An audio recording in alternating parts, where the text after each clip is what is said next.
What's going on, people? CP3, live from the lab. Week 2, disappointing loss, 21-9 to the Colts. Where do I begin? If you've been following my posts and following my tweets and everything, you've been seeing me critique the whole game. I've actually had some folks try to make excuses for Jay, try to blame it on the line, try to blame it on the defense. First of all, the defense balled out all game. Held them to 14 points. They put up 28 last week, even though they still lost to Cincinnati. This team should have beat the Colts team, but this game plan was trash. And about halfway through this game, I know it's only week 2, and I know I always say don't jump to conclusions too early. But I started the hashtag last year, Bill Callahan for OC. How in the hell do you run the ball 42 times for over 300 yards the previous week out of the 2 tight end formation, 3 tight end formation? Yeah, you ran out of wide receiver, 3 wide receiver sets every now and again.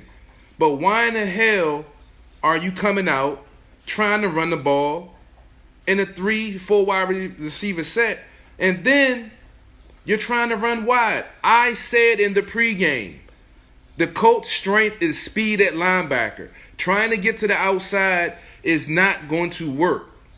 You have to run up the gut.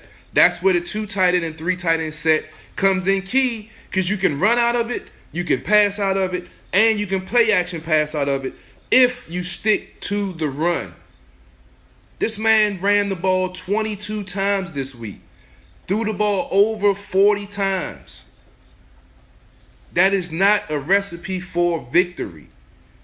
We saw the recipe last week. And this goes back to the articles I've written over and over again. No matter what, the game plan from the previous week can be successful as hell. But for some reason, Jay Gruden decides he wants to change things up and go in a different damn direction. I don't get it. And what really pisses me off is these DC sports media that have access to him don't ask him these questions. I'm going to get into that arena back there, and I'm going to ask those questions these other DC sports media aren't asking, because I want to know, why are you running the ball 22 times? Adrian Peterson had 12 carries. 12. Last week he had 24 for 96 and a touch. But you decide you want to come out and throw the ball against a team whose front 4 is a pass rush front 4. If you wear them down, you can stop the pass rush that was getting to Alex Smith and disrupting everything. But no, Jay Gruden wants to be innovative. He wants to change things up. Why? You ran the ball 42 times for 300 yards last week out of the formations with the 2 and 3 tight ends. Why are you going to the 3 wide receiver set and trying to run out of it? Then throwing tall sweeps to the outside with Adrian Peterson, knowing that the strength of the Colts linebackers are their speed and getting sideline to sideline. But let me get to some of the comments. I see folks chiming in. I appreciate y'all tuning in. Y'all could be tuning in anywhere else, and I appreciate y'all showing Sports on the Hill podcast some love. We got Sith Lord, the True Radio Network fan. He said the defense was really good this afternoon, but the game plan was some shit, which I agree. We've seen this the last 4 seasons, and for some reason it won't let me open the rest of your comment, Dan, but I agree. I've been sticking with Jay trying to get the continuity angle, because you can't keep on firing coaches and changing up offensive schemes and thinking you're going to be successful. That's why I started the hashtag Bill Callahan for OC.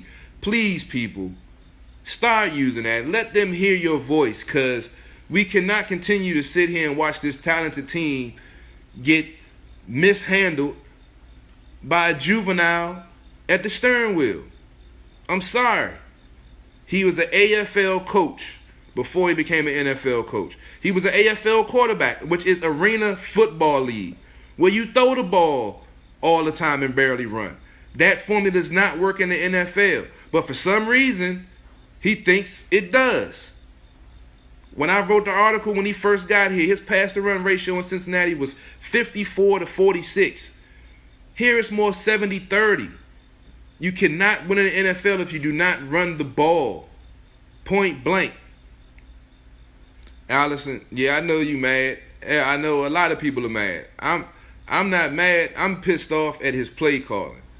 What's up, James Jones? Appreciate you coming on, man. Appreciate you showing all the love and support as always.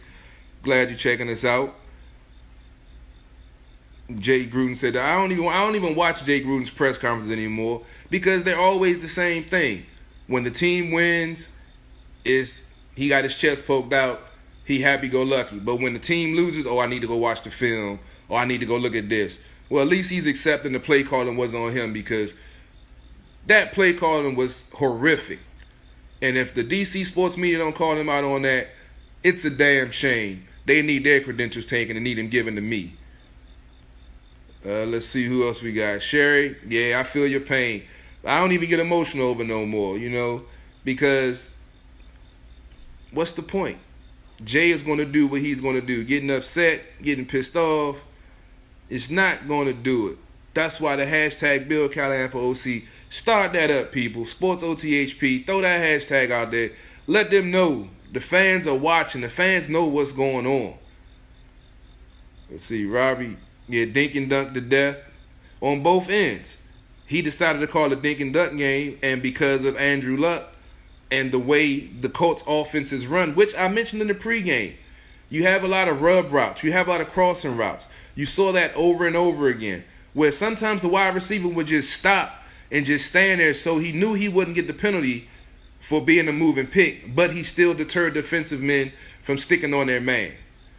But because we couldn't get the pressure that they needed, they had to run more zone. DJ Swearinger had 2 turnovers, one of them inside the 40. Offense could do nothing. But folks want to complain about the defense. The defense is playing their butts off. The offense has to pick up the slack. And it comes from the top down. If you don't have confidence in your coach, and I'm going to go back to last season, and nobody wants to mention this in the DC sports media. That man, Jay Gruden, said at the podium openly last season that he regressed as a coach. Why does that man still have play calling responsibilities? Why does that man still have a job? If I said I'm no longer capable of doing my job, I regressed at being a salesman, my company's going to let me go. But yet and still, we still let this man call plays and dictate where this offense is going. I've said it over and over again. Do him like Jerry Jones does Jason Garrett in Dallas. Let him be the figurehead, clapping and stuff at the podium. But he has an offensive coordinator that calls the plays. He has a defensive coordinator that calls the plays. And he has a head coach that answers the questions. That's all Jay needs to do. Just answer the questions. Take all play calling responsibilities away from this man. James Jones, yeah, man, wasn't going downfield. I got to call out Josh Doxson. I jumped out there in the pregame, said he was going to have a good game, going to have a touchdown, over 80 yards receiving. He dropped 2 crucial passes that could have changed the momentum of the game. That man has to step up. When I met him this past offseason, I said just as much. He has to step up. The rumor is Cleveland is going to be letting go of Josh Gordon tomorrow. I saw a couple of posts, folks saying that. I laughed at it this morning, but why not? If he can keep the, Murray Jane out of his hands, he can stretch the field, he brings a threat, adds another dimension to the offense. I laughed at it before. Brittany Donald, if you're still watching, I did laugh at your post this morning. I'm talking about you when you was asking about Josh Gordon, but you might be right. I will have no problem admitting that. Let's see. Mark Moore says, why does this happen? It was crazy. Yeah, definitely it was crazy. I just say game planning. The team looked like they were ready to play, so I can't say the team wasn't prepared. I said the team came ready to play. To me, it was a shitty game plan. That's just my opinion. When you control the pace of the game, control time of possession, dominate on offense and defense the previous week, you don't go away from what worked the previous week. And from the start, you throwing tall sweeps off the break. Granted, it got a first down. Yay, congratulations. But what did it do for the outcome of the game? So, yeah, you can take that pat on the back. The game started this way and they got away from it, yada, yada, which is probably some of the stuff he said.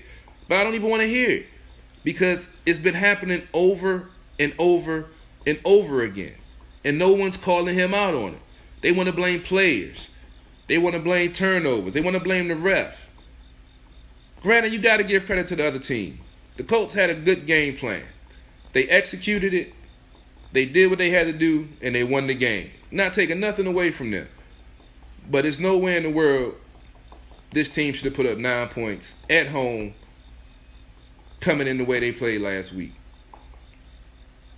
James Jones agrees. Too many dink and dunks. Daniel says the last 4 years have been the exact same game plan-wise. And when we abandon the run game, we look worse than we truly are. True. No, Winfrey, I can't say Andy Reid robbed us. That I cannot agree with that statement at all. I see what Patrick Mahomes is doing today versus Pittsburgh, 6 touchdowns, yada, yada, yada. But Alex Smith is a solid quarterback, had the league's best completion percentage, and one of the best turnover ratios, touchdown to interception ratios in league history. You can't take that away from him. He's had bad luck in the postseason, but he's a quality quarterback. And granted, he didn't do anything to win us the game today, but he didn't do anything to lose the game today either. Let's see. Say Fuller was out there balling. I mean, it was an ugly game. It was just an ugly game. Sherry, so much for not cursing the TV. I didn't even cuss at the TV. I just sat here and started sipping on my drinks. I cracked my bottle and once I saw the game plan and once I saw Jay, the way he was going to call this game, I just went to the freezer, grabbed my bottle of 1738, which I live by. And as I posted, I got ready for an interesting post game because I had a feeling they were going to find a way to lose this game. I didn't want to call it, but to me, the game plan was some doo-doo. And if you don't put your players in a position to win, I don't care how much talent you have on that field, it's not going to happen. Coaching is very key. The players were ready. They were out there executing their plays. It was just horrible play calling on the offensive end. And at the beginning of the game, the defense wasn't getting off the field on third down. That's very crucial also. I got to bring that up. I can't give them all the kudos because they did start out a little slow, which was a problem the previous seasons. Hopefully, this isn't something that's going to continue to rear its head as I'm watching the Redskins' next opponent, Green Bay, who's playing against Minnesota. And I know that game then tightened up a little bit. I'm waiting to see the score. Packers still have the lead. No, it's tied up in the overtime. Wow, with 4:40 left. The Packers are driving 3rd and 4, 5 seconds left on the game clock on Minnesota's 40. Aaron Rodgers gets sacked, blitz straight up the middle. Looked like they'll be punting. This game I thought was going to be under control by the Vikings, but Kirk Cousins has brought them back, so I know it's going to be a lot of talk about that tomorrow in the DC sports media. Mark Moore says Hilton got off on everyone today. Yeah, I mean, Hilton, Indianapolis, what they do, they run a lot of crossing routes. They run a lot of rub routes where you got 2 wide receivers, how you see how they stack them up, 3 on one side. They have 2 cross each other, so the defenders either are going to get a pass interference call or are going to a legal contact call, holding call, are going to have to move out of the way, take them off of their path, and which gives the wide receiver cushion and separation, which is not illegal because, as I mentioned, some of the wide receivers, but the Colts are so good, they just stop moving just to be that impediment to the defender to give their teammate that separation. Mark Miller said, move the chains, keep our defense off the field. That's what running the ball does. Unfortunately, Jay decided he didn't want to do that today. He decided he wanted to be pass happy. France, Hermes, get Bryant and Gordon. I can only go halfway with you on that one, buddy. I can say if they get Gordon, cool. There's Bryant. I don't see it. Don't make sense. They already came out and said they're not going to do it. He's a distraction. He already is causing distractions for the Cowboys. His ex-team last week tweeting out and had players answering questions from reporters about the stuff he was tweeting out during the game that they didn't even know about. So Definitely the Redskins don't need that in the locker room and don't need that in the media, especially with this sports media, the way they love to stir the pot. They definitely will. Let's see who else we got. James Jones. We talking about Gordon. Yeah, he's definitely a game changer. Brian. Let's see. Which I wish I could see the whole comment. For some reason, it won't let me pull up the whole comment. It says I don't want to be that guy, especially since I like Smith.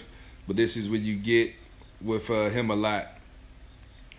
I mean, how can you really fault him? I mean, the game plan calls what it calls for. If nobody was open, it wasn't open. He had some drops on the wide receivers,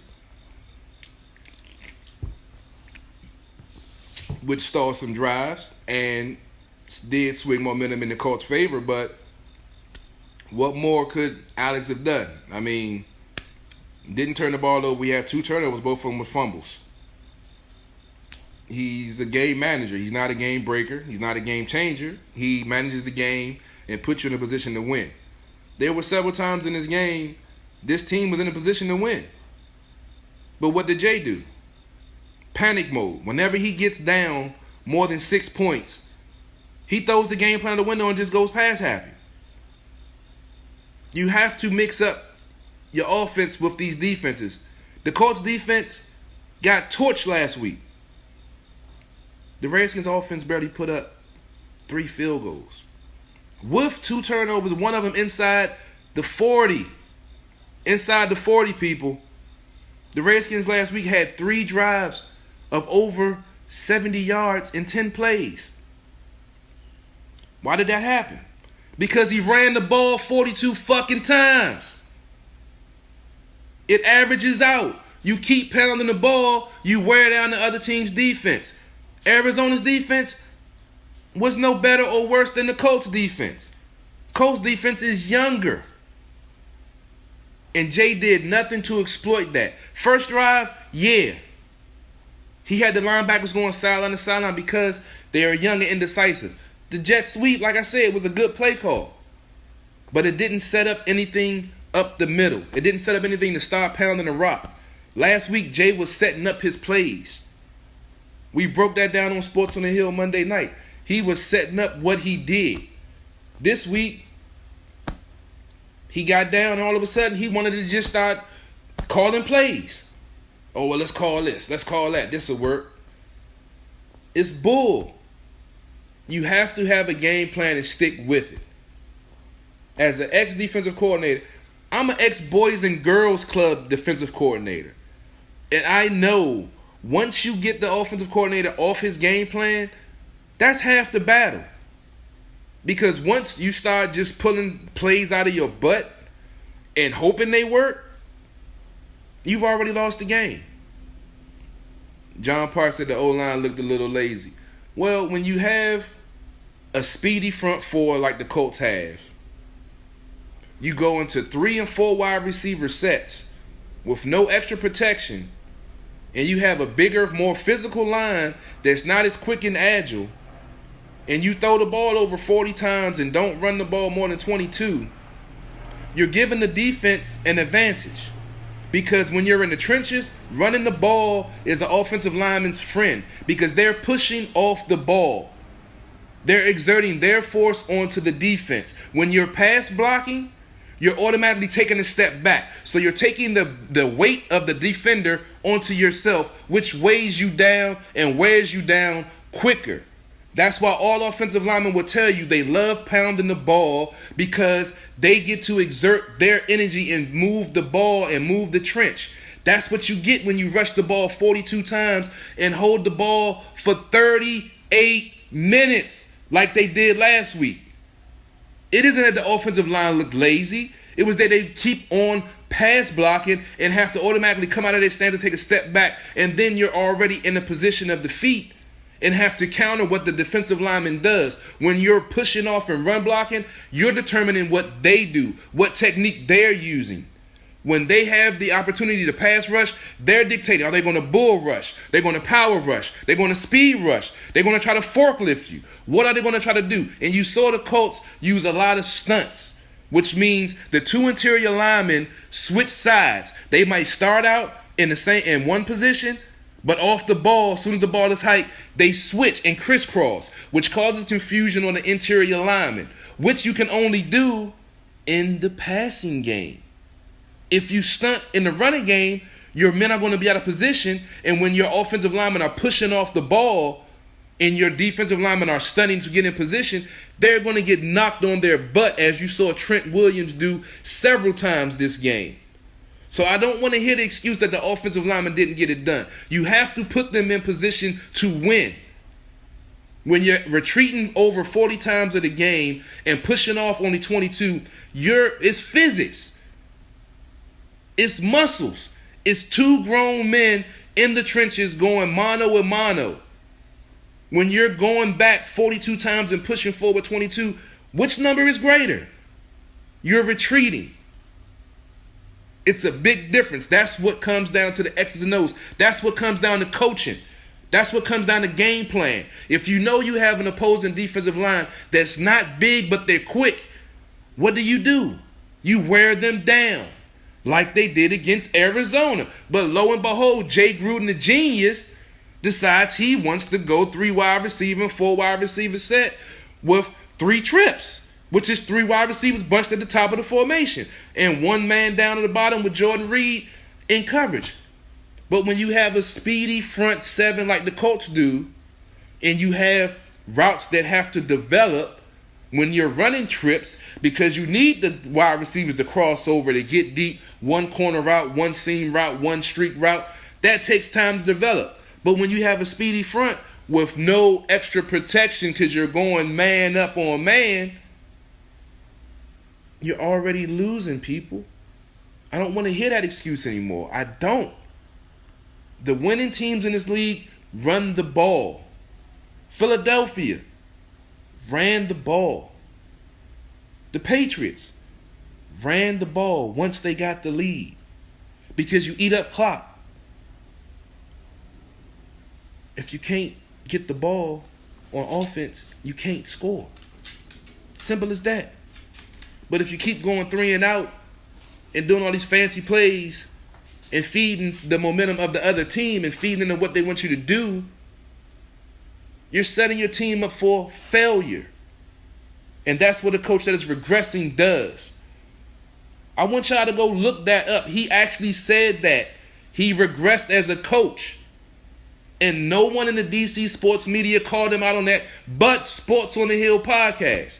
But because we don't have press credentials and can't get in that room, and they want to kiss his butt and stay in that room, they won't ask that question. If I ask that question and kick me out, so be it. But the question is going to be on the record because it needs to be answered. The fans need to know. I need to know why this man continues to do the same thing year in, year out, and no one says anything. It's bull. Yeah, Dana, I was a Boys and Girls Club defensive coordinator. But the funny thing is, I can call Jay's plays sitting here. So if I can call the plays, what do you think a tenured NFL defensive coordinator can do? If they know his tendencies, they know his formations, they know if they get down by 6 points, Jay's going to abandon his game plan. What do you think somebody's getting paid $4 or $5 million that sits there, watches film for 20 hours a day? What do you think they're going to do? They're going to game plan against it because they know Jay is weak in the mind when it comes to play calling. Sean McVay is in L.A. They thought Jared Goff was a bust. Wasted first round pick. Had the number 1 offense in the league. Jay can't stand competition in his own house because he knows he's not the premier play caller that he thinks he is. Just like his brother who's in Oakland. Now, don't get me going on John, because we're going to stick on the Redskins. But the Grudens are 2 of the most overrated coaches in the league. I've said it before, and I'm going to say it again. I don't care. Nobody else wants to say it. John Gruden got his titles off of Tony Dungy. His title off of Tony Dungy. Jay Gruden has done nothing in this league to warrant the slack that he gets. And it's time to call him out, people. Bill Callahan for OC hashtag. Please, people, start using that. especially on the Redskins.com website, because I know I do. They might not hear me, but they can hear all of us, man. Let them know we tired of it. Daryl, no, I'm not asleep. I've been drinking after the first half, so I've been sipping on my drink. So, hey, man, it is what it is. I'm wide awake to what's going on with these Redskins, I tell you that. Mark Moore, I really can't say poorly ran organization, because you want some continuity. Daniel Snyder has done nothing in the last 8 to 10 years but open his wallet and say, what do you need to win? Jay Gruden has to put his ego aside and realize that you have to change your game plan to fit your team, not your team to fit your game plan. That's what makes a great coach. You don't sit there and say, okay, I want to run my offense on my team like this, and you're going to have to do it this way. If you don't have the people to do the things the way you want to do it, you have to conform your team, your offense to your team.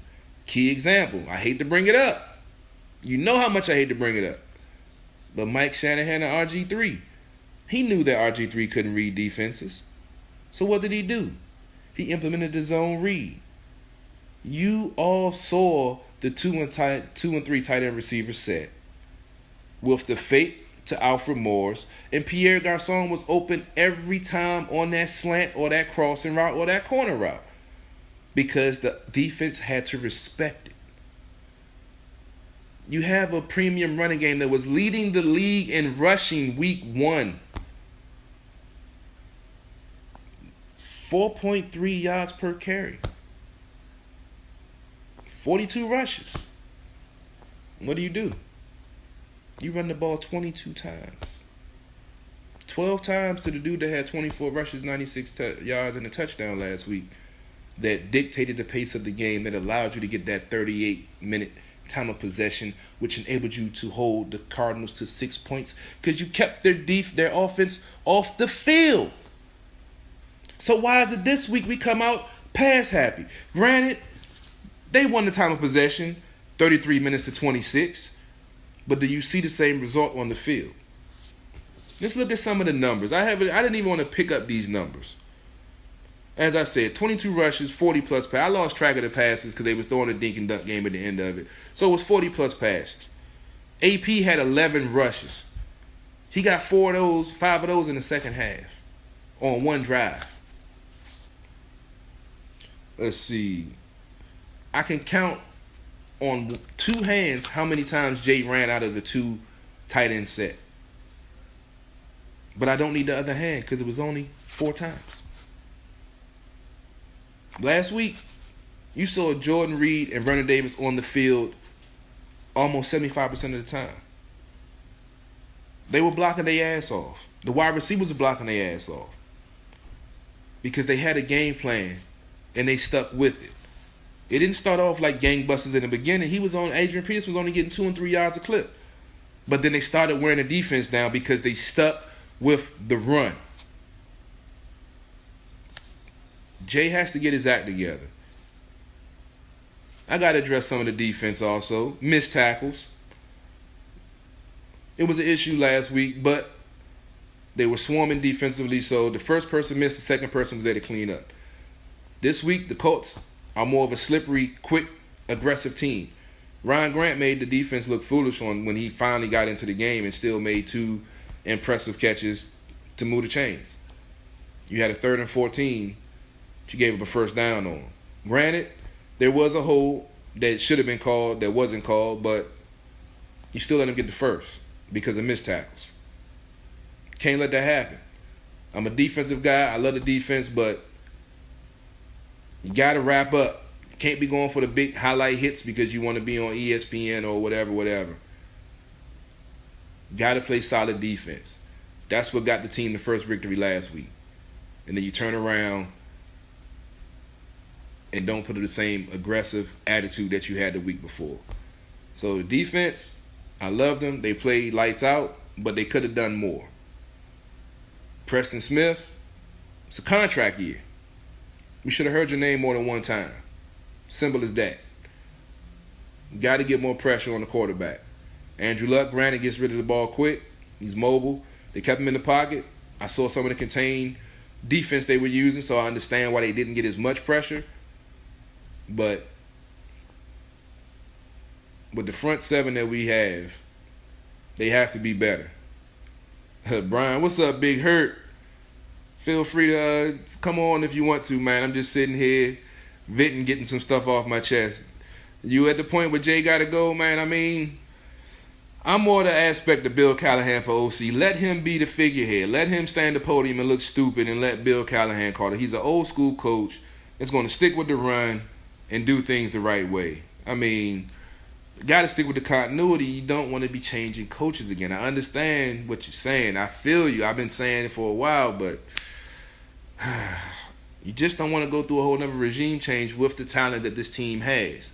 Because you know it takes 3 to 4 years for the new coach to get in whoever he wants. Then the talent that you have locked down on contracts are going to be up.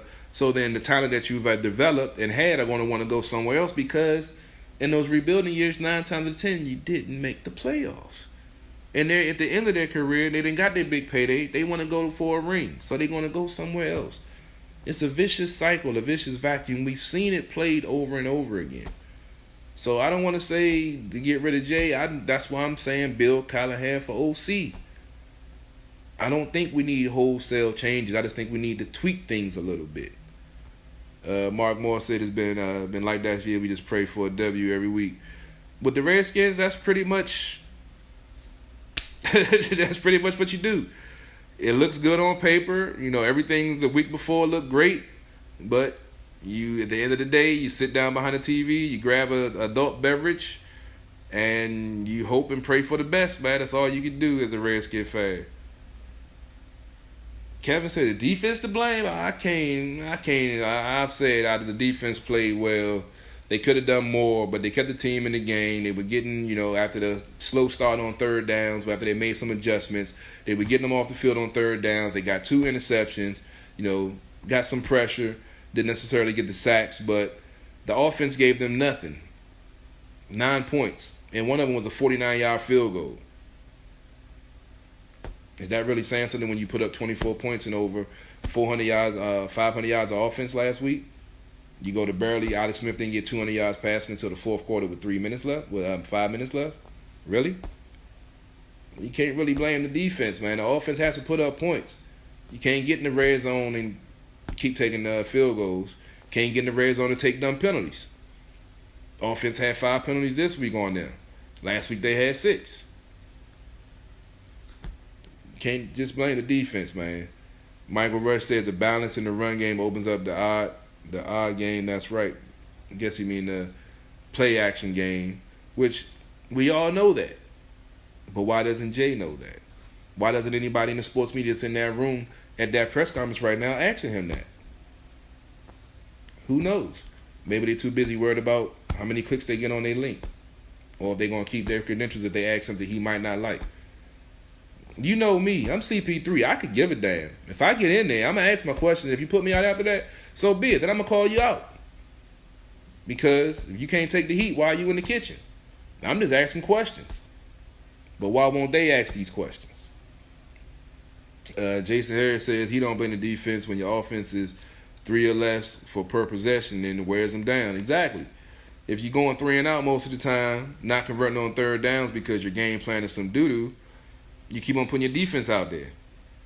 And then when the other team has a good drive back after that, even if they score or not, you're still wearing down your defense for later in the game. This is the classic recipe for a Redskins loss. Start out decent.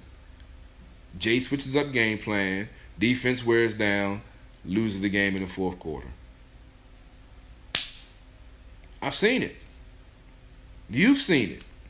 But you let those other sports outlets change your mind and blame the players. Or blame this. Or blame that. Because they don't want to call out Jay because they want their deal so they can still get him on their station and talk to him every week because he wants to be liked and loved. I could give a damn about being liked and loved. I want to know why you regressed as a coach and are setting our players up for failure week in and week out and no one is calling you out on it. That's my question. That's what I need somebody to answer. Don, I'm not answering that question. Jason says they have a good O-line, but they aren't being used to their strength. Agree.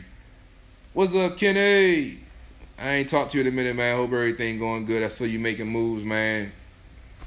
Glad to hear it, man. Holler at me sometime, man. I know you out there in B-more. I don't get out that way that often, but we can always meet up somewhere halfway and get a drink, man. Don is asking, who has a good O-line? The Redskins have a good offensive line. Brandon Sheriff went out with an injury, but the interior of the line is definitely improved. You saw that last week with Royer being able to get to the second level, something that Spencer Long couldn't do at the center position. He's bigger, he's faster, and he's stronger. Laval, I made a mistake of patting him on his back last week, because this week he's back in the doghouse, because I don't know how many times I saw him on his back with his feet in the air. So Trent, there's a couple of questionable calls on the false start. I felt like that should have been on the defense. I feel your pain. To get 2 of those calls in one game, Trent is all pro. But the offensive line, when healthy, he's one of the top in the league. I mean, you put up over 300 yards rushing last week, almost 300 yards of rushing. Has to say something to it. Let's see. Yeah, the D could have been better. They were good, but they could have been better. Real Redskin fan Hudson said the wide receivers are some doo-doo. Well, I mean, they have to develop. It's week 2. They have to create a fear for the opposing defense. Last week, with the offense running the ball the way they did, the wide receivers didn't have to show up. So that gave the Colts the confidence to play the way they did. And this week, the wide receivers didn't win. Josh Doctson dropped a couple of passes that would have been, key. A couple of receivers didn't win and get separation. Crowder had a couple of miscues. So with this young wide receiver core that's inexperienced, you have to go out there and earn it. And the way you earn it is by making plays. If they'd have came down and made those completions, then that would have changed the defensive coordinator's thought process. Like, okay, we pressure, but they made the catch, so maybe I need to switch up and do this, because if I continue, they're going to dink and dunk us down the field like the Colts did to the Redskins. So the wide receivers have to develop. But like I say, Josh Gordon is supposed to be getting cut by the Browns on Monday. Why not? I don't see a reason why. Robert asked, do I think they look past the Colts? Honestly, that thought did cross my mind during the game, that they were looking forward to the Green Bay game. So I hope they didn't, but it's definitely a possibility. Jason Harris said, who is our GM? It's Bruce Allen. A lot of folks don't like him.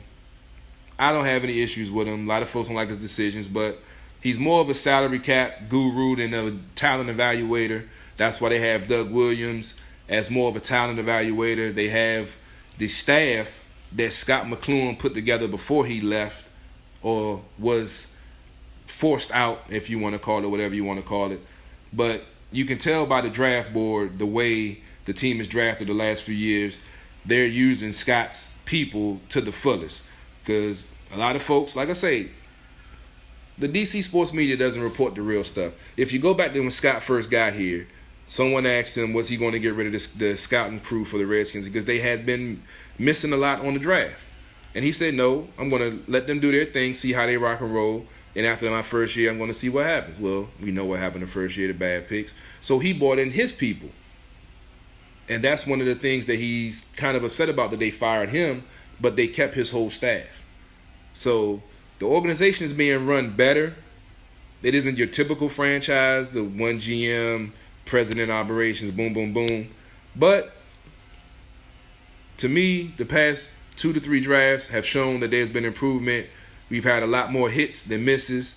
We've had a lot more players that's actually on the team, and not when they get cut, they end up flipping burgers at McDonald's because they weren't NFL worthy. You see players from our team getting picked up by other teams off our practice squad, or people that we cut. So remember the days when we would have players that, Marco Mitchell, oh yeah, everybody was high, oh he's the next thing coming, they should sign him. You probably a real estate agent somewhere. But now you got players that's getting cut, that's getting picked up by other teams. So the talent has gotten better. The organization has gotten better. It might not be at the pace that we as the fans want, but after 25 plus years of dysfunction, you have to know that it's not going to be an easy over the night fix. So It is what it is. Don said they didn't pass. He said that's the problem. I can't agree with that. My man Kenny, loving contenders with these Redskins. You are hopeless romantic with these skins. Nah, I mean, I'm going to be real with it, Kenny. I mean, I love my team, but I'm always going to keep it real. I'm going to call them out for when they play good, and I'm going to step on their throat when they play bad. That's just the way I am. That's what makes Sports on the Hill podcast the way it is. We don't suck up to nobody. We don't have no anonymous sources. We don't try to keep people coming on. But we have Doc Walker calling it.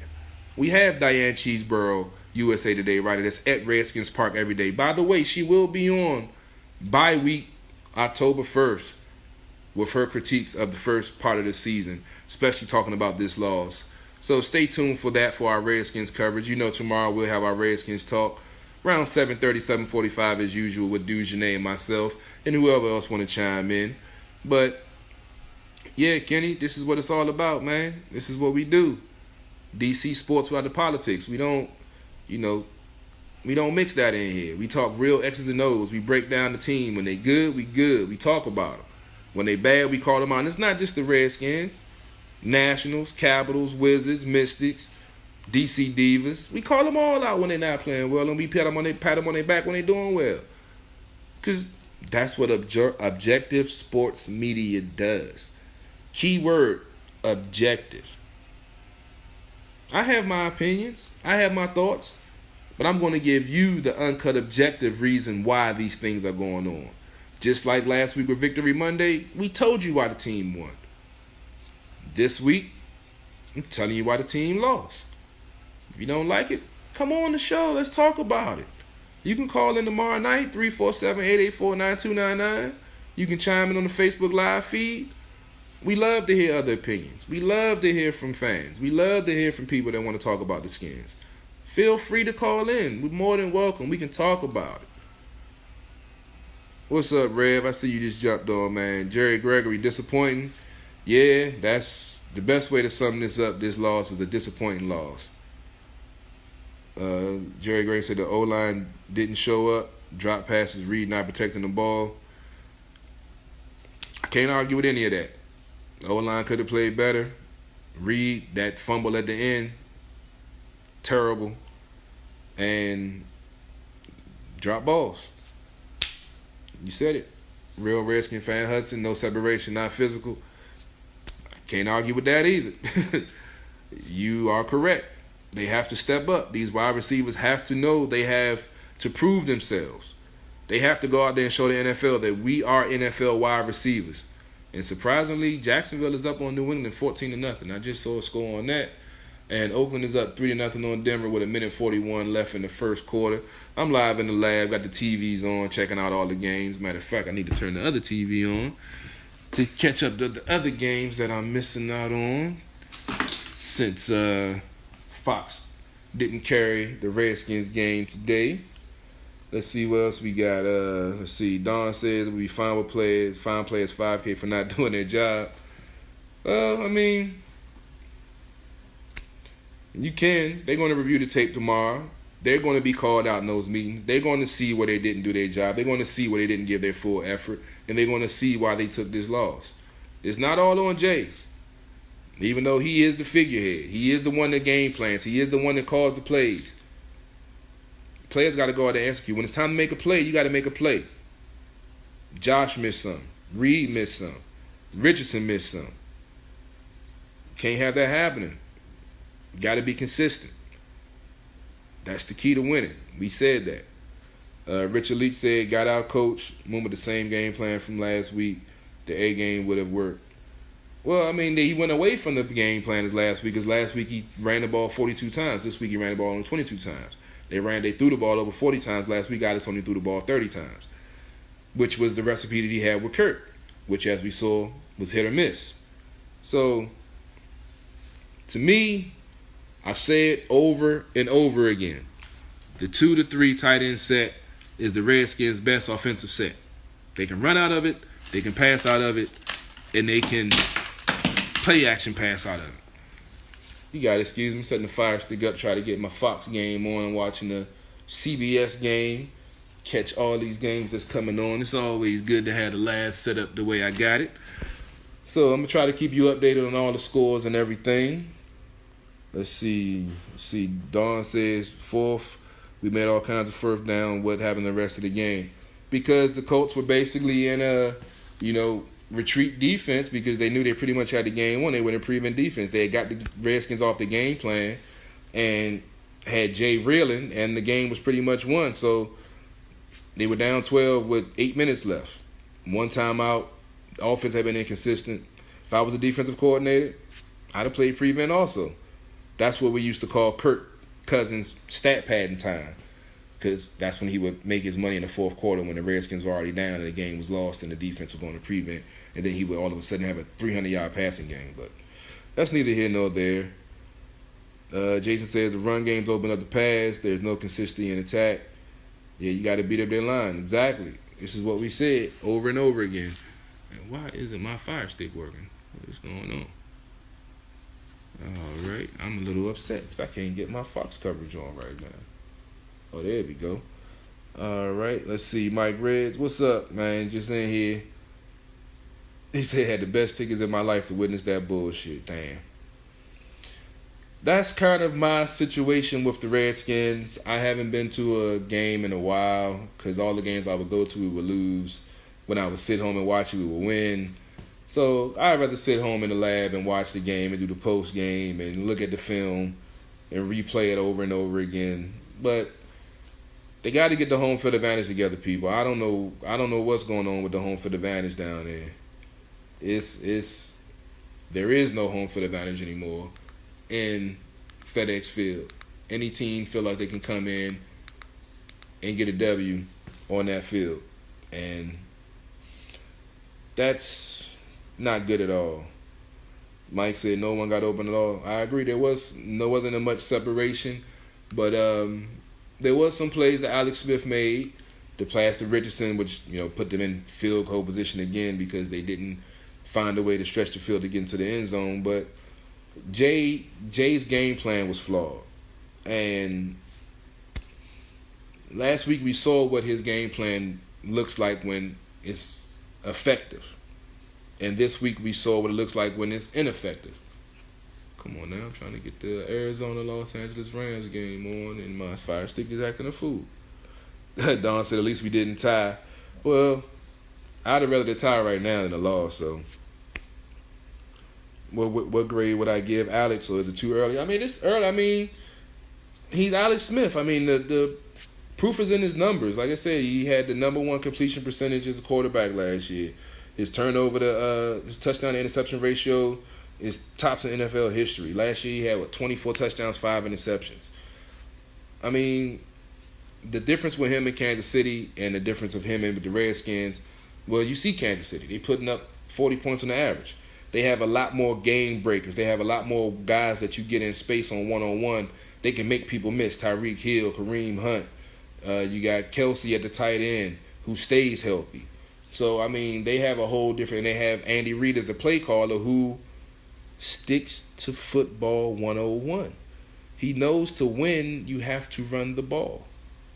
Even though he has Tyreek Hill, one of the most, what they call him, the Swiss Army knife, one of the most dynamic players in the league, he still has Kareem Hunt that he's feeding the ball at least 20-plus times to. Tyreek Hill might get the ball 10 times and, hey, might score on 3 of those. But you're still feeding the rock to your bell cow and wearing down another defense and still hitting the home run ball with your play calling. And why isn't this game playing? Let's see. Don's, I guess you're a Cousins fan. I don't hate on Kurt. Kurt played the game perfectly. He got paid 2 years here and he got a great payday in Minnesota. He said all the right things in the media. I ain't gonna say he did all the right things, because if you don't know, if you hadn't been tuning in to SportsOTHP podcast for the last 3 years, he was the anonymous source leaking all the stuff on RG3. He was the cancer in the locker room causing all of those issues. He was the one spreading those rumors. But he played the game like it was supposed to be played. As a businessman, he did what had to be done. No ill will. They're still in, like they tied, so they're 1-1. 1-0-1. The Redskins are 1-1. What can it do? John said FedEx will probably look like Mr. Rogers' neighborhood next Sunday. Well, don't forget, the last time Green Bay played the Redskins did win. So, Aaron Rodgers is a great quarterback. He's a top-flight NFL quarterback, the highest-paid quarterback. But the Redskins have played him pretty well in the recent history. So, they have to have a bounce-back week. They bounced the wrong way this week. They bounced backwards. Was hoping they would bounce forward. But it is what it is. Game's over. Can't cry over spilled milk. Well, we damn sure going to talk about it next week. Tomorrow on Sports and Hill podcast starting at 7 o'clock. Redskins talks probably start around 7:30, 8 o'clock. And like I say, feel free to call in, chime in, tune in. Any questions, comments, observations. I know Jay's going to have another press conference tomorrow that I might have to listen to see what BS excuse he makes for this loss. But it is what it is. We got the 49ers up on the lines 10-7. They're driving. Look like Tampa. They beat the Eagles 27-21. So the Redskins are still tied for first place with the Eagles. Still pending the Giants-Dallas outcome tonight. Let's see. Jason says, I don't know if Rodgers is there in Green Bay. Is a Super Bowl pick. The defense is still questionable, in my opinion. And if they get a lead, different ball game. But if you get a team that can dictate the pace, run the ball, and keep them on the sideline, anybody ball game. And we know the home field advantage, how key that is with Lambeau. So if they don't have home field and they're on the road and trying to make things happen, they can be beat. And come on now. My Fire Stick is acting a butthead right now. I'm trying to get the Arizona game on. And it's deciding it's not wanting to cooperate.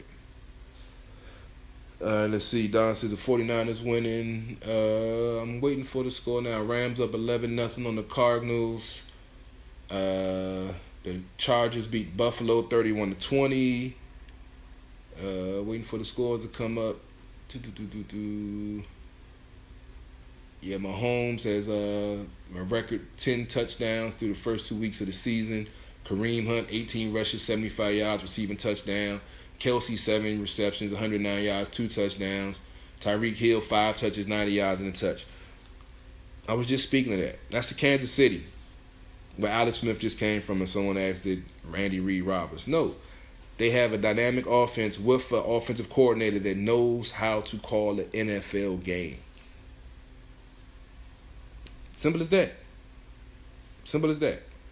Steve, yeah, I mean, the wide receivers have to develop. We mentioned Josh Gordon getting cut by the Browns on Monday. Who knows? Snyder might be sending Redskins one over to Cleveland to go pick him up to bring him in. He's a legitimate down-the-field threat. As long as he can keep the Mary Jane down, we see what happens. They haven't came out and said why they're releasing him, Jason. The Browns just said they will be releasing him Monday. If it's because of the drug thing, we'll hear from the league by Tuesday and know that. If it's attitude thing, because one of the things about Josh that came out when he was first in the league is that he's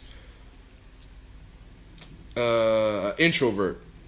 And after practice, he would just go to his apartment and just be by himself. He doesn't get acclimated with his teammates, and when he gets into those dark places and goes to be by himself is when he makes bad decisions. So, I don't know, it might be related to that. Nothing's really came out on it. They really don't report too much on it. If it ain't drug-related or anything else, they can't do that because of the CBA, collective bargaining agreement. They can't really blackball the player, even though with the Kaepernick situation, but we're not going to talk about that because we're sticking off of the politics right now.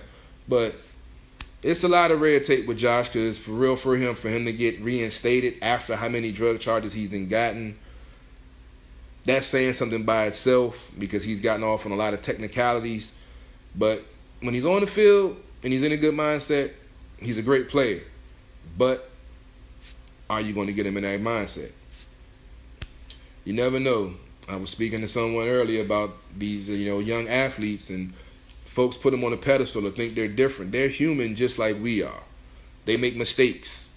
They have pitfalls. They have addictions. They have issues.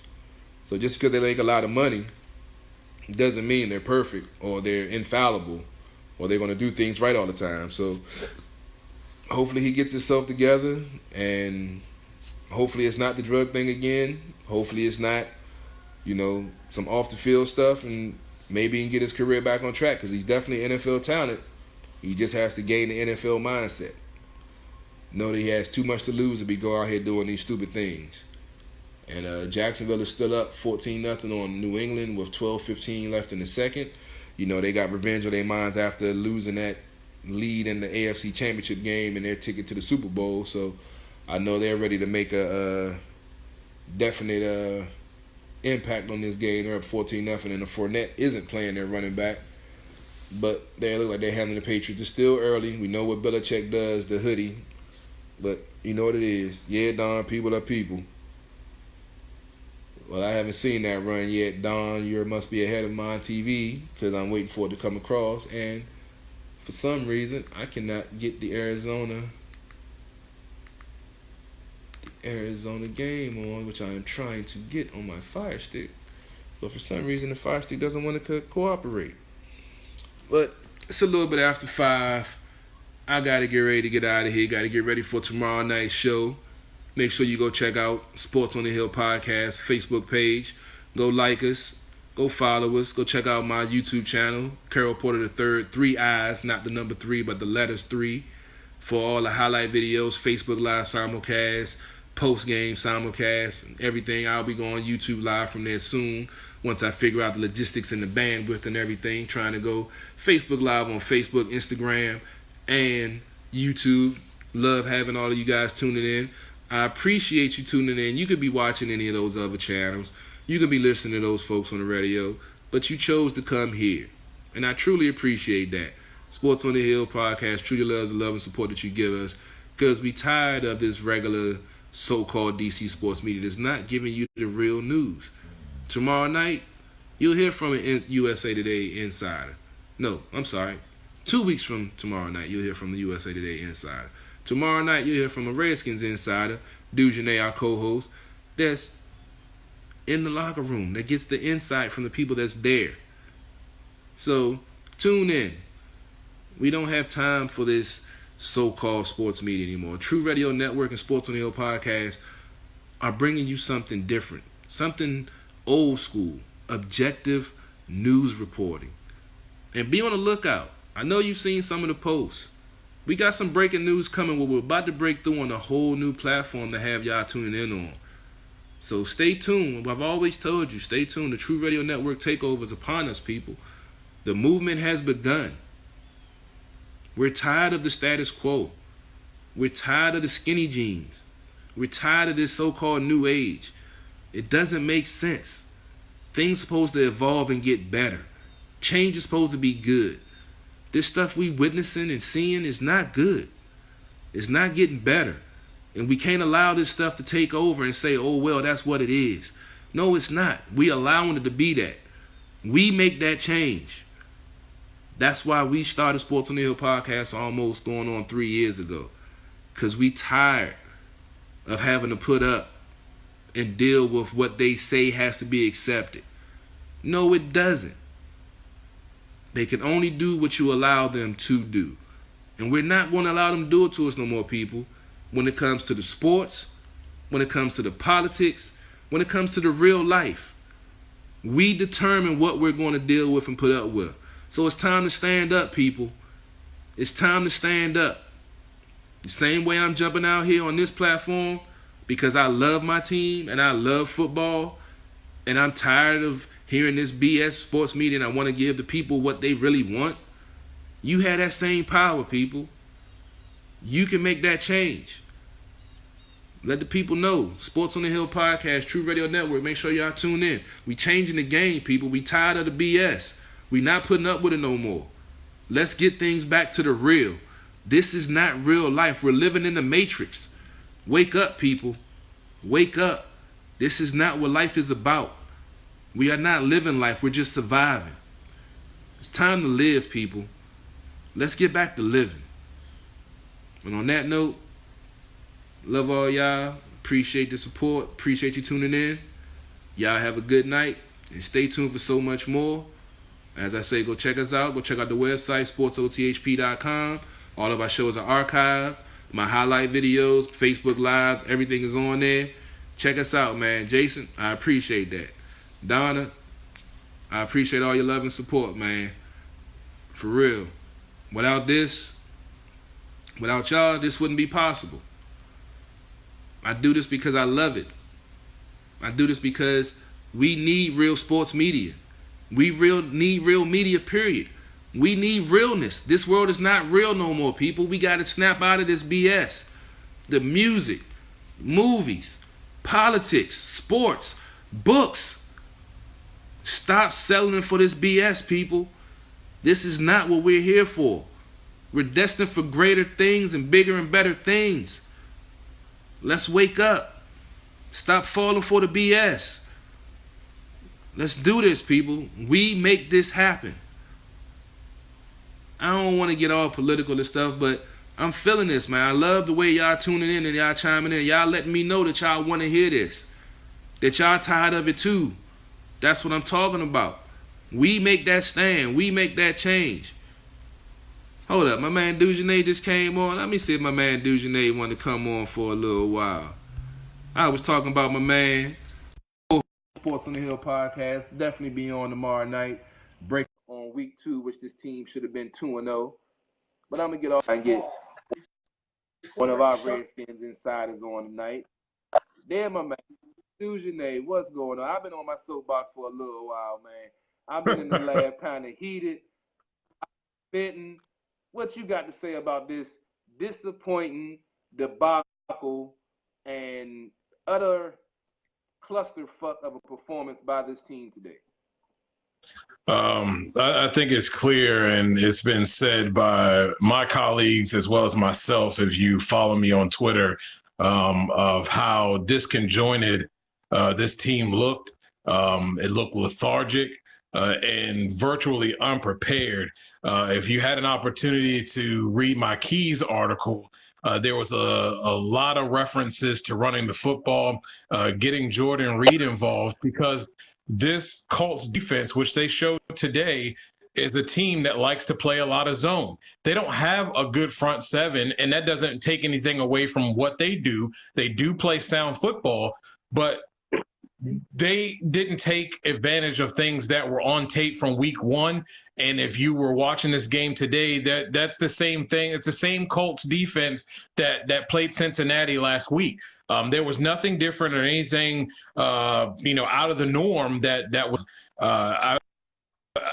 I felt like they didn't take advantage of some aggressive nature of that defense. If you follow me on Twitter today, I made mention of that as well. As Jay just didn't seem to take advantage of things that they were taking advantage of against the Arizona Cardinals. If you saw Lake Lewis, he tweeted that it seemed to be that he reverted back to his old ways of a pass-happy offense. And I felt that way. I felt that way early on. Okay, so Peterson wasn't working in certain situations, but you have guys in Rob Kelly and Chris Thompson that you can use in several different ways, so many ways, to take advantage of the zone that they were playing. Also mentioned Jordan Reed open on countless occasions out there and being able to get in open into those zones that were not being taken advantage of. I know there's probably will be some talk about the defense as well. And I don't think you can blame a lot. I will blame the first drive on them. Again, we saw the Cardinals did getting the ball out quick and early, something that Andrew Luck does very well. But they got it out early to kind of negate the pass rush that they know is there of the Washington Redskins. So Greg Minutsky had to make some adjustments and send some guys to get him off his spot. I mean, he was 75, I think it was 75%, 71%, I think, first half maybe, or at least in the first quarter in third down efficiency. So with that being said, though, the defense did more than enough to give that offense enough opportunities, if we're talking about the offense of last week, enough opportunities to make plays and to get in scores. Ladies and gentlemen, they were down 8 points going into the half. Should have been uglier than that. They down 8. So it's disheartening, but they look like a team that was not prepared.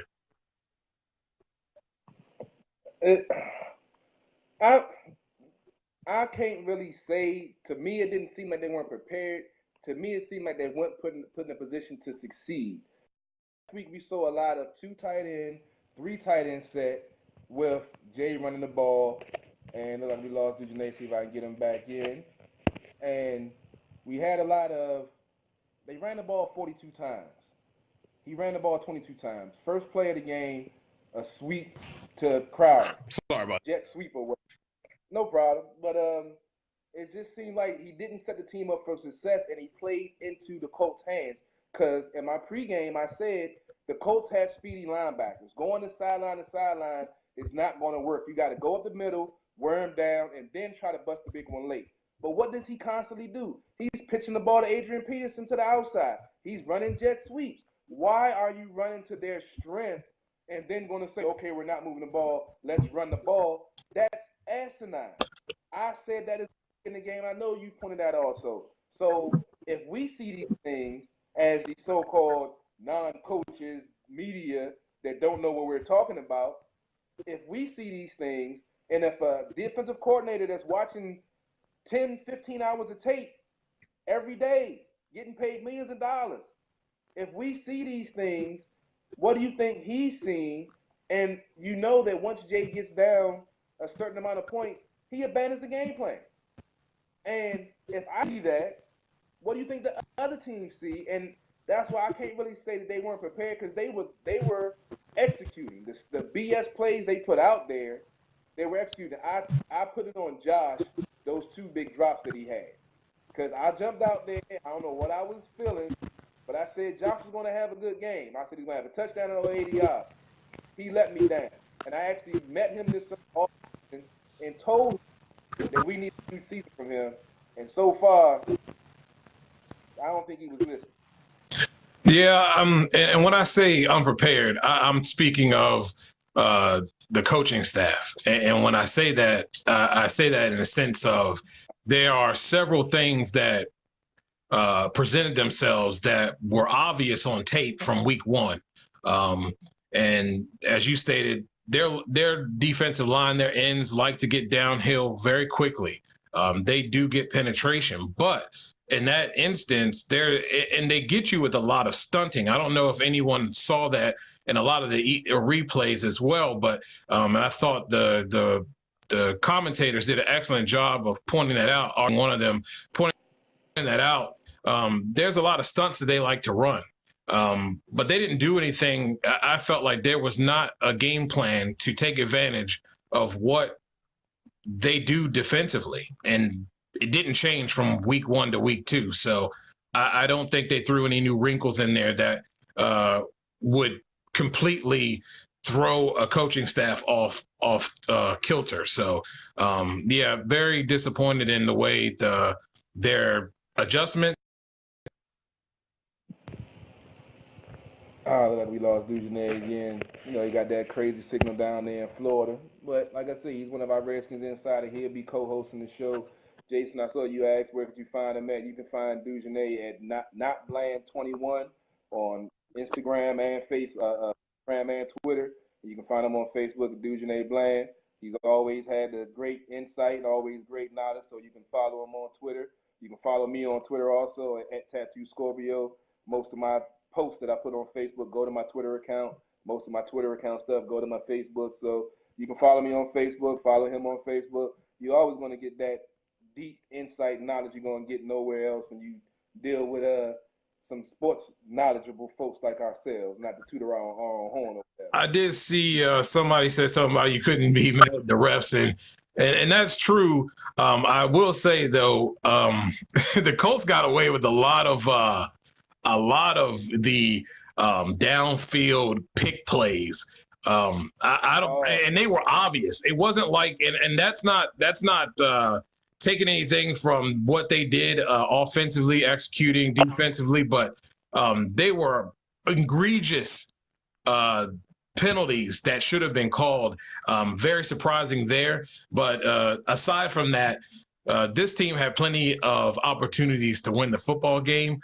They simply did not execute well enough to do that. And I'd say that it was the offense that didn't execute. It was the coaching staff did not put the players in position to make plays to be able to take advantage of these different opportunities, many opportunities that the defense gave them to turn the tide in this game. I will say too, I was very head scratching there with some of the personnel groupings that Jay put out there as well. Again, oftentimes Reed was available, and I don't know why they didn't force feed him the ball because they really didn't have anything for him, and that was part of my keys to the game as well. They don't really have the linebackers to keep up with the Redskins' athletic tight ends. They are blocking well now, but they are also a problem for defenses in the passing game. If you started involving those guys, then that opens up a lot of the things that Thompson likes to do underneath. It opens up a lot of different things for Crowder to come across the middle, and all these other things that was seen in the Arizona game. But I thought, despite what they did in the run game and what the Colts were able to do, it wasn't enough creativity in the run game, and they got away from it way too quickly because you took enough shots to make them respect it. You didn't connect on a lot of them, but they took enough shots to make them respect that deep ball. So it's very unfortunate, and unfortunately, it gets worse from here because the Green Bay Packers come into town next. Yeah, we definitely got a problem coming into town, even though they ended up tying with Minnesota, which was crazy, I believe. It is. But this is the same thing we get from Jay. We've talked about it year after year. He could have a flawless game plan. Going back to the Green Bay game last year, ran the 2 and 3 tight end set to perfection, beat Green Bay down. Everybody was talking about, Aaron Rodgers going to come in and run roughshod. The Redskins dominated. What did they come out and do next week? 3 and 4 wide receiver sets, trying to be fancy, trying to throw the ball, trying to outthink the other team instead of outplaying them like they did the previous week. Why is no one calling this man out on that fact? I am so ready just to bust into the post-game conference, get my one question in, and get dragged out of there yelling and screaming and be like, answer the damn question, because I don't get it. How can someone do a 180 from a game plan that was technically flawless last week to go to what we saw this week? What goes through this coach's mind? I can't say a coach's mind because I have a little bit of a coach's mind. But what goes through this man's mind to get him to go in a total opposite direction from what worked the previous week? Yeah, I can understand it. First quarter being able to trying to get your wide receivers involved from last week, I can get that part of it. When you get into the second quarter, and if you want to still go with that in the second quarter and beat your head against the wall, that's fine. Okay, whatever. Second half, though, you have to revert back to what works, regardless of whether it's twosies, onesies, threesies in these run games, to, make them and make the offensive line a little bit better because they're firing off the ball instead of retreating every down. And it gives them a different look. It starts to shake the defense up a little bit, and you start to be able to get them on their heels, which they never did the entire game. So that's where my problem is. And I saw Greg, he said same offensive game plan, and it is. It really is same offensive game here with those game plans of a lot of pass and very little run, and we can't have that. That this team cannot have that in order to have success.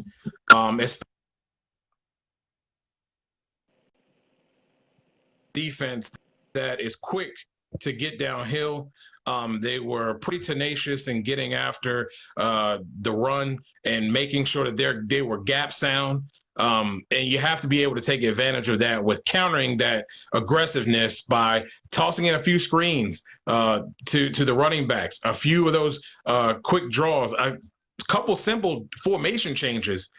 Throw them off a little bit and get them on their heels and go back to some of the things that you did well in the previous game against a defense which is more formidable than what they face today, but they have the same concept. It was the same concept, versus last week versus this week. This week, though, you have not as good a linebackers in that front seven, so you should have been able to take advantage of that. And your secondary isn't nearly as formidable as well, so you should have been able to take advantage of those things, especially in the middle of the field. Jordan Reed, Vernon Davis, even using Chris Thompson as well. So, I don't understand a lot of times where he comes off and what his thought process is in making those calls. But I will say I do receivers involved early, and I do understand that. But when you seen what you saw the whole first half and was virtually for naught in success, you have to change up and you have to go back to what has been proven, especially last week at least, that you've been very effective in doing and was a huge plus, not just for them and their positive offensive performance, but it was a huge plus for the offensive line to be able to fire off, be physical, and not be in retreat mode for 85-90% of the game. Yeah, I brought that point up before about pass blocking and run blocking, how it's a whole different ball game. Last week you put up 42 rushes, offensive line pushing off the ball almost 300 rushing yards. This week, 40 plus passes, 22 rushes, and I don't even want to talk about the rushing numbers and the averages for this week. Greg was mentioning the average 3.9 last year, but you want to be honest about that 3.9. That was after they was already down some points and he only ran the ball because he had to run the ball because they were just dropping back 7 or 8 men. So Jay has to adjust his game plan. He has to see when something isn't working to keep on doing the same thing over and over and over again. He has to adjust. He has to switch up. And for some reason, just like I'm watching his brother right now with a 6-0 lead on Denver, I said it before, I said it earlier, the Grudens are overrated as coaches. I'm sorry, point blank. Only reason I'm hitching my wagon to Jay because he's been here 5 years now. We need continuity. I said it before, Bill Callahan for OC, hashtag has started week 2. DujunneaB, last week I waited till like week 8. I couldn't wait this year. I had to pull out the hashtag Bill Callahan for OC in week 2 because this game plan was so disgusting. I couldn't even stomach to watch the rest of it for real, even though I did. All right, we got to my man froze up again. Well, it's 5:30. That's what I was gonna get all about 20 minutes ago. But I appreciate all of y'all tuning in. Greg, said you disagree. Second half, all we did was just throwing the ball. Yeah, I mean they ran the ball, but they were running out of 3 wide receiver formations. That's not really a win for the offense because the defense already has his formation out there. So if you have 3 wide receivers, that means you only have 1 tight end, no fullback out there with nobody to block for him. He lined up Sprinkle in the backfield sometimes, but then that telegraphs to the defense that 9 out of 10 you're running the ball or you're throwing some wheel route out the backfield.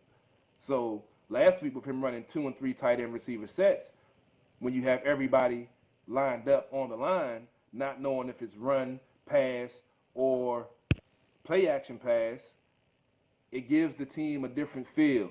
It gives the defense something more to think about. It gives them something more to forecast on. It gives them more options to have to worry about. If you don't give the defense, if you limit, just like they did with Arizona last week, they made them a one-dimensional team. They were up 21-0. There was no run game, so they know all they do was pass rush. I don't know. 24-6. My camera here. this week, whole different ball game. I have no idea what's up with my camera right now. Damn, bro. Hey, man, my phone be doing that sometimes too, man. That's about what this offensive performance looks like, upside down right now. Yeah, we upside down. We're just going to stay this way. No, I am not Spidey. No, I'm not hanging upside down. Something's weird with this camera, and I have no idea. After this game, that's the way I feel, because I called out us being 2-0, the Redskins being 2-0 after this week. I said that last week. I figured that they would as well, but it didn't work out that way at all. Jason had made a good point about, the game plan and totally having a concrete game plan. And you're 100% right about that. And it's about sticking with it. But just because it doesn't work within the first 5 plays doesn't mean you should abandon it or get rid of it. You have to find ways to make it work. And there were definitely ways for it to be able to work. Again, you're talking about a team that's playing a lot of zone coverage. And yes, they do have the quickness, but so do the Redskins offense, and they have plenty of weapons to take advantage of that. And just didn't do it. And I think, it's been tweeted today, but I really you have to put this one on the coaching staff. And it just wasn't good offensively. And I know defensively, they ended the day at a 56.53 or 35% third down ratio. But I also give them a little bit of a mulligan in the fact that they were put in some pretty tough positions a lot in this game and were out there for most of it. And they had given the offense countless times, 2 turnovers, several, I would say 3 to 4 critical third down stops to give them the ball more, and they came away with either 3 or nothing. Yes, defense could have played better, but, how much more can you ask from a team? Turnovers, usually if you get 2 in a game, especially if you get 1 in a game, you have a good chance of winning. If you get 2, man, you really increase your chances, and they did that. So it's very unfortunate that all those countless opportunities that were afforded this offense were pretty much, thrown away by their lack of efficiency due to poor consecutive play calling and personnel grouping. Sad to say, sad but true. I can't argue with any of those points. Jason, the hashtag I was saying starts Bill Callahan for OC, because I feel like Bill Callahan would be the perfect offensive coordinator for this offense. He's an old school coach. He's going to run the ball, stick with Jay's offense. He calls the plays. Let Jay sit there and be the dumb figurehead like Jason Garrett is in Dallas. You got an offensive coordinator calling the offense. You got a defensive call the defense. And Jason Garrett stands on the sideline and clap, and then go to the podium and smile and look stupid. I have no problem with Jay doing that. I have no problem at all. But this week in, week out, not knowing what the game plan, not knowing what this team is, this team has to have an identity. Last week, it was a running team. This week was a dink and dunk team. You have to have something to hang your hat on. When times get rough, when that defense locks down, you have to have something that you can call that you know going to get you that 4 to 5 yards to move them chains. We knew what it was with Joe Gibbs. We knew what it was. Gut 40. Give them the ball. They could even tell the defense what they were going to call. And they would still get 5 yards on it because that was their staple. This team has no staple. This team has no identity. And this team has no leadership. Before we get out of DujunneaB, I mentioned before, a lot of folks don't remember. I want to get your take on this. I don't think we ever discussed this. But last year, do you recall Jay Gruden actually standing at the podium and saying that he regressed as a coach? Now, we on our side of it said there's no way in the hell this man should still have a job after openly saying on national television that he has regressed as a coach. But what do you say to that? Because I don't know if we ever talked about this, but what is your impression of that? And what, if you were the owner, would you say to that? Like DujunneaB froze I up think again. We having some technical difficulties. There you go. I think it's candid. I think it's a candid statement. I think it's too candid though. But if you want to put the honest on yourself and say that you're the reason for the mistakes, okay. I don't know what I would say as an owner. I mean, I give him his props for admitting failures. Something that a lot of coaches have a really hard time doing, especially when they're pretty much at the forefront of that. Um, you know, I again, I don't think I really don't think that this team is in a lack. It's not in a lack of leadership. Um, I think at times he's a he's he's Kyle Shanahan-esque, I'll say. And what I mean by that is, I don't know if you guys remember a lot, and I watched it in week 1 with the 49ers a little bit.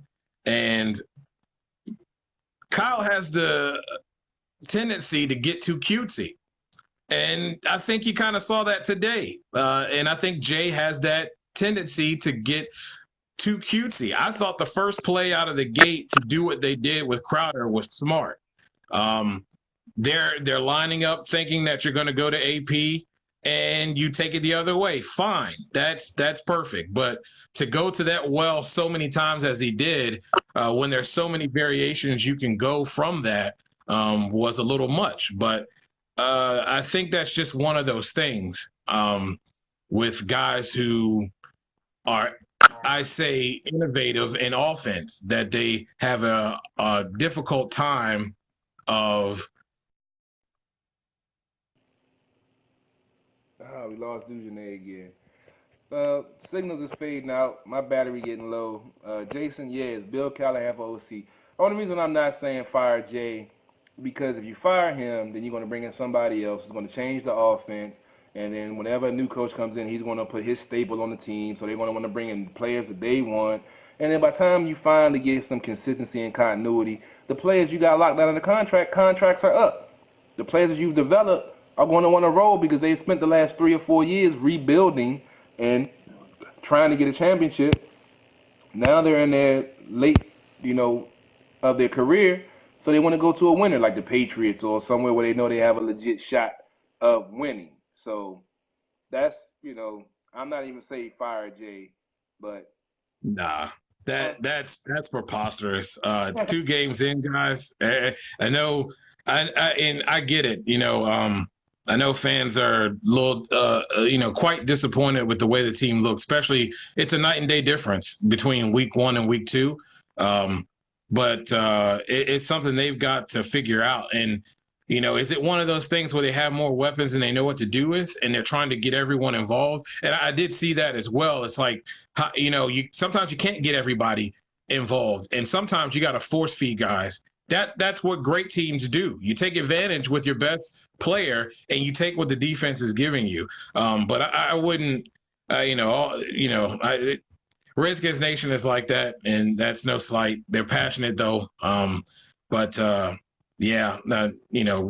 This is a good thing to have a coach in his 5th season.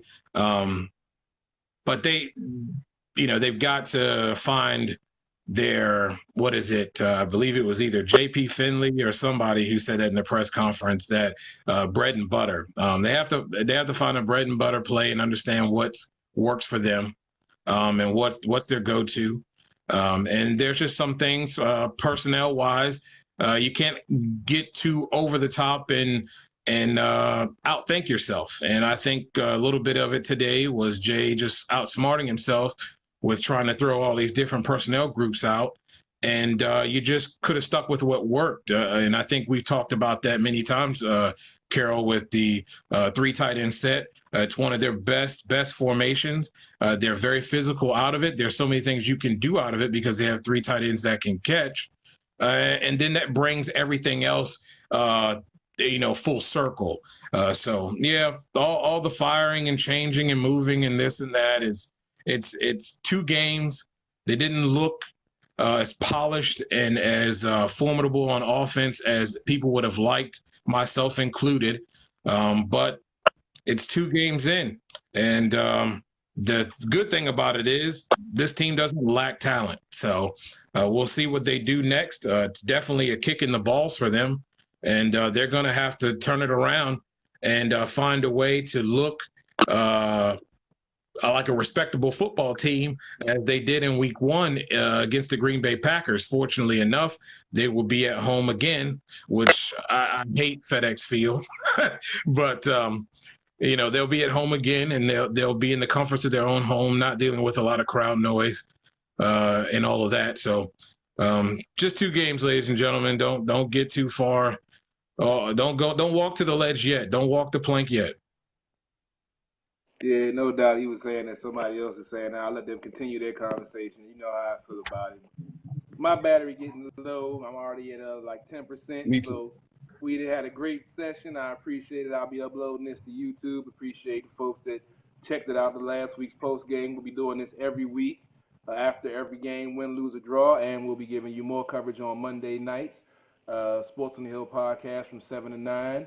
We do Redskins normally around 7:45, 8 o'clock. Probably this week will be a little bit earlier. I'll put the link out tomorrow. I might do I don't know if I'm going to do a video or commercial for it. I'll see how much time I have. But I'm going to get back into the lab, checking out the rest of these games. Make sure you check out also on Thursday, we have our WNBA, MMA, boxing, and Thursday night football show, which is every other Thursday starting at 9 o'clock. So make sure you check us out. We'll be going Facebook Live for that also. And like I say, be on the lookout for some more announcements we have coming soon. There will be some deals being closed at the end of this week that's taking us to a whole nother level and platform that, as I told y'all, to be on the lookout for. The True Radio Network takeover is upon us, and the movement has begun. There's nothing you can do about it now. You was hating before, you was denying before, you was throwing shade before, but now there's nothing you can do because it's already started. And all you can do is respect it, stand by and watch, and get the hell out of the way because we not stopping. So appreciate all the love and support. This is one of the longest Facebook Live post games we've had. I appreciate and love all the engagement, all the people tuning in, all the new folks. Like I said, go follow Sports on the Hill podcast. Let's get our social media family growing. And much love. Check us out tomorrow night starting at 7 p.m. Eastern. Talking Nats, Redskins, WNBA with the Mystics finals being over, and whatever else you want to talk about. Capitals preseason has started also on the back-to-back championship attempt by the Washington Capitals. So stay tuned for so much more. DC Sports, without the politics. It's not just a catchphrase. It's not just a motto. It's what we do. Sports on the Hill podcast, True Radio Network, Beats by CP3, Sports on the Hill podcast, apparel and accessories. Go check out that page also. You check out the hats, T-shirts, hoodies, sweatshirts, tote bags, coffee mugs, whatever you want. We appreciate whatever support you can give us, man. Love y'all. Appreciate it. As always, hail to the Redskins, Redskin Nation, CP3, out.